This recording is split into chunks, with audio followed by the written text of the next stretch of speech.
Bismillah, statement Al-Quran syifa sebagai obat. Apa itu syifa? Itu dulu. Ya, apa itu syifa? Saya ingin selalu bergerak dengan pemahaman yang jelas. Ada apa namanya? Ontologi, epistemologi, dan aksiologi. Kita arahkan ke dasarnya dulu, ontologinya. Quran surah ke-17 Al-Isra. Ya, di ayat yang ke-82. Allah memberikan statement tentang syifa di situ. Ya, paling kiri agak ke tengah sedikit. Wa nunazzilu minal Qur'ani ma huwa syifaa'un wa rahmatul lil mu'minin wa la yazidudz zalimina illa khasara. Wa nunazzilu minal Qur'an, dan kami turunkan dari ayat-ayat Quran itu, minnya tab'id, menunjuk pada sebagian. Jadi nanti ayat Quran itu punya banyak keutamaan. Setiap ayatnya itu keutamaan pedomannya ke A, keistimewaannya bisa A, nanti yang lain bisa B, bisa C. Ada terkait dengan penyakit, ada terkait dengan kesuksesan, ada terkait dengan karir, dengan macam-macam. Ya, itu bimbingan yang kompleks dan sangat luas. Nah, ada sebagian ayat Quran itu yang ayatnya memberi petunjuk langsung berfungsi sebagai syifa. Ya. Wa rahmatul lil mu'minin, ada ayat lain berfungsi sebagai rahmat. Tapi ingat, lil mu'minin, bagi orang-orang yang yakin, tanpa ragu. Jadi kalau kita ingin berinteraksi dengan Al-Quran, kaidah pertamanya jangan pernah ragu. Ya, Quran surah kedua ayat 2. Dzalikal kitabu la raiba fi. Semua isi Al-Quran akan jadi petunjuk hudan lil muttaqin, bagi orang takwa. Syaratnya la raiba fi. Jangan ragukan sedikit pun. Anda ragu, Anda tidak mendapat manfaatnya. Oke, sekarang kita kembali. Apa itu syifa? Syifa sering diterjemahkan dengan obat. Ya, penawar. Syifa sesungguhnya punya arti yang lebih luas. Ya, obat itu di dalam Al-Quran, bahasa diksi Al-Quran, juga hadis, bahkan standar bahasa Arab biasa, itu setidaknya punya dua ya, diksi dari dua kasus yang terjadi. Ya. Satu begini, jika penyakit ya, yang butuh obat, penyakitnya itu berupa penyakit fisik saja, secara fisikal. Misal, saya katakan misalnya sakit gigi, fisik ya, fisik saya yang kena. Kemudian sakit perut, sakit kepala. Itu penyakitnya disebut dengan daun. Daun. Oke? Penawarnya, obatnya disebut dengan dawaun. Ini. Baik kan? Ya. Karena itu ada kalimat begini yang disandarkan pada Nabi SAW, likulli da'in dawaun. Di setiap penyakit fisik itu mesti punya keyakinan pasti ada obatnya. Jelas ya? Nah, yang kedua, ada jenis penyakit terkait dengan fisik juga, tapi sudah melewati batas-batas dawa. Jadi ini menggunakan obat medis standar, ya, ini susah. Bahkan sebagian mengatakan, dokter mengatakan, wah ini nggak bisa nih, udah give up gitu kan? It's impossible, ini nggak mungkin, ya. Jadi sudah give up di sini, ini udah nggak memungkinkan. Nah. Atau yang kedua, penyakitnya tidak terkait dengan fisik secara langsung, tapi ada yang terkait dengan aspek-aspek psikal, ya. Secara psikologis, penyakit hati, iri hati, dengki, dan dendam, dan itu juga berpengaruh kepada fisik, tapi sudah melampaui batas fisik. Orang iri hati kan fisiknya terganggu, kayak enak makan, kan? Ya, pusing, tidur, bahkan tidur pun masih nggak enak, ngigonya juga masih dengki juga, gara-gara kamu nih tidur, masih keluar kalimat itu, ya, nggak enak kan? Dan nggak mungkin berobat mencari dawa, nggak mungkin. Ya, silahkan cek ke rumah sakit, ada poli dendam, poli iri hati, nggak mungkin. Ya, yang ada poli gigi, poli mata, kan? Ya, poli iri hati, poli dendam, nggak ada. Poligami nggak ada di rumah sakit. Anda nggak mungkin menemukan itu. Ya, nah maka penyakit yang lebih lekat kepada aspek non fisik itu seringkali diistilahkan oleh Al-Quran dengan kata marad namanya, maradun. Ya, penyakit hati. Karena itu ketika Allah menyifati orang munafik yang hatinya bermasalah, Allah tidak menyebutkan kata daun, tapi menyebutkan kata marad. Silahkan cek di Quran surah kedua Al-Baqarah ayat 10. Fi qulubihim marad. Ya, di dalam hati mereka ada penyakit. Hati yang di sini bukan hati fisik ya, tapi sumber kehidupan kita. yang ditetapkan oleh roh. Nanti ketika fisik itu mulai sempurna selama 4 bulan jadi mudghah.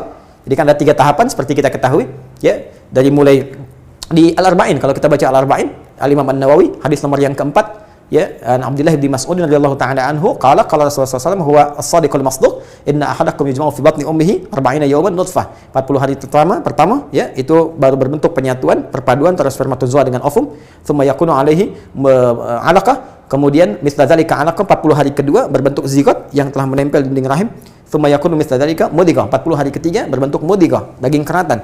Bahkan sudah jadi bahasa sekarang, ya, di masa bahasan janin, ya, di kurikulum kedokteran saya lihat redaksinya sama, mudghah, ya. Nah, dalam fase ini kemudian ditiupkan roh, ya, wa yursalu alaihil malak, dan diutus malaikat, wa yu'maru bikatbi arba'in, dan diperintahkan menetapkan 4 hal. Nah, saat ditiupkan roh ini, itu terjadi kemudian penyatuan antara fisik dengan roh. Itu ada di Quran surah ke-15, ya, ayat ke-28. Ya, wa idz qala rabbuka lil malaikati inni khaliqun basyaran min salsalin min hama'in masnun fa idza sawaituhu wa nafakhtu fihi min ruhi. Jadi roh masuk ke dalam jasad seseorang, ya, ke dalam fisik seseorang.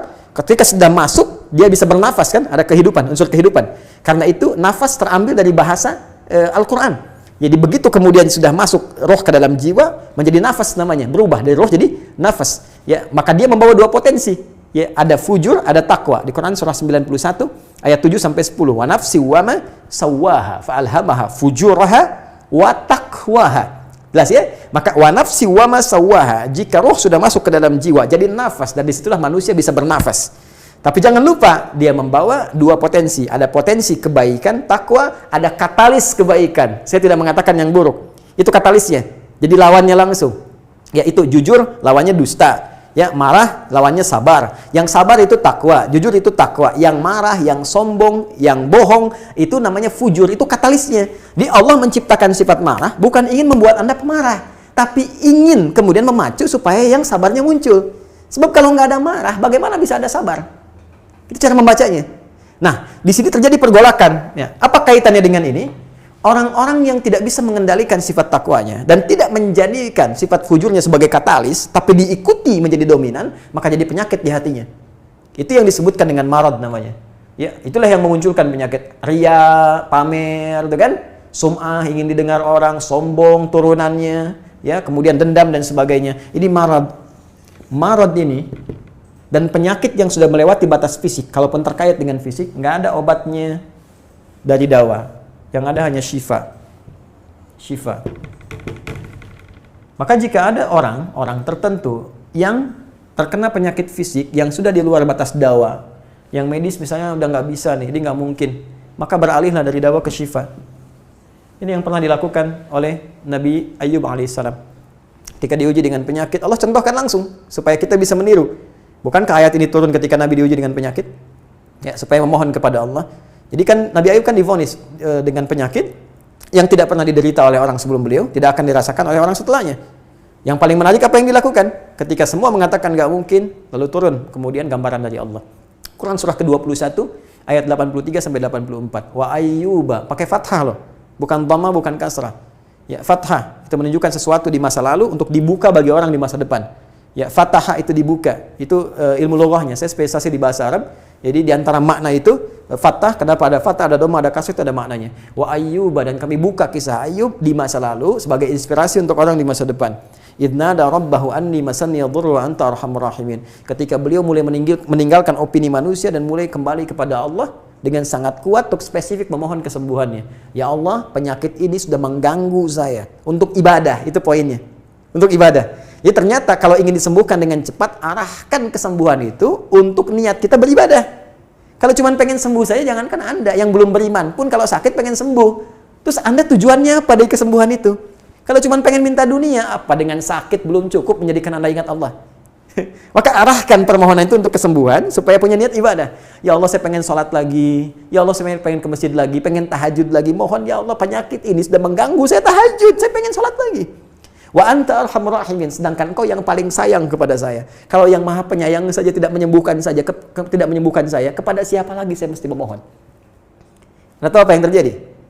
Begitu kalimat itu muncul dengan penuh kekuatan, keyakinan, visi yang benar, memanggil Allah dengan panggilan yang sangat halus, lembut, ya, terasa ke dalam jiwa, Maka jawabannya tidak menunggu lama. Fastajabna lahu fakashafna ma bi min dhurrin wa atainahu ahlahu mithlahu ma'ahum rahmatan min indina wa dzikra lil 'abidin. Lihat ujung ayatnya. Kami langsung sembuhkan penyakitnya. Kami singkapkan semua rasa sakitnya. Kami kembalikan semua yang dia rasakan rugi. Biaya obatnya diganti dengan rezeki yang lain, kesulitannya dihilangkan, datangkan dengan yang lebih baik. Dan yang paling dahsyat, lihat ujung ayatnya. Wa dzikra lil 'abidin. Kami jadikan inspirasi, pengingat bagi hamba-hamba Allah yang soleh, yang diuji dengan penyakit yang serupa, maka amalkan amalan Ayub untuk mencari syifa. Ya, maka ini ikhtiarnya. Termasuk syifa, bisa mengobati penyakit hati. Nah, lalu sekarang apa terapannya? Karena disebutkan ada ayat-ayat Quran berfungsi sebagai syifa. Ya, ini yang digunakan sebagai zikir diantaranya. Apa itu? Tadi saya sampaikan Al-Fatihah. Ya, itu lengkap. Al-Fatihah itu disebut syafiyah. Surah syafiyah, surat penyembuh. Silahkan Anda buka semua kitab tafsir. Di antara fadilah surah Al-Fatihah, kisah pertamanya adalah kisah seorang kepala suku di Arab yang digigit kalajengking. Bayangkan, kalajengking Arab pada saat itu. Ya, dan sudah kena racun dan sulit, orang semua sudah give up, ini nggak mungkin. Ya, apa yang terjadi? Ditemukan sahabat Nabi, secara singkat diketahui, ditanya ada yang bisa menyembuhkan, mereka berkata Allah yang menyembuhkan, tapi kami bisa berikhtiar. Dipanggil mereka, dibacakan Al-Fatihah sekali bacaan, tanpa diulang-ulang, tanpa pakai alat-alat tertentu, tiba-tiba syufia disembuhkan sampai diberikan hadiah berupa beberapa kambing. Tapi mereka, mohon maaf izin, Ibu Rektor dan sebagainya, mereka khawatir jadi gratifikasi. Dibawalah kambing itu kepada Nabi, disampaikan, boleh nggak makan dari sini? Jawab Nabinya apa? Dari mana kalian tahu kalau surat itu bisa berfungsi menyembuhkan? Al-Fatihah. Tapi gimana cara baca Al-Fatihahnya? Karena dulu orang sekali baca sembuh, sekarang orang 1000 kali malah nambah penyakit. Apa yang salah? Nah, berarti nanti ada terapan lagi ilmu yang lain, kan? Nanti ada surah ke-26, Asy-Syu'ara ayat 80 itu zikirnya Nabi Ibrahim. Biasanya saya praktekkan ini, ya termasuk dengan kawan-kawan, saya suka sampaikan kalau ada yang dirasa-rasa sambil dipegang, sambil kembalikan kepada Allah, baca wa idza maridtu fahuwa yashfin. Kalau saya sakit pasti Allah sembuhkan, nggak mungkin dititipi penyakit kalau nggak ada hikmah di balik itu.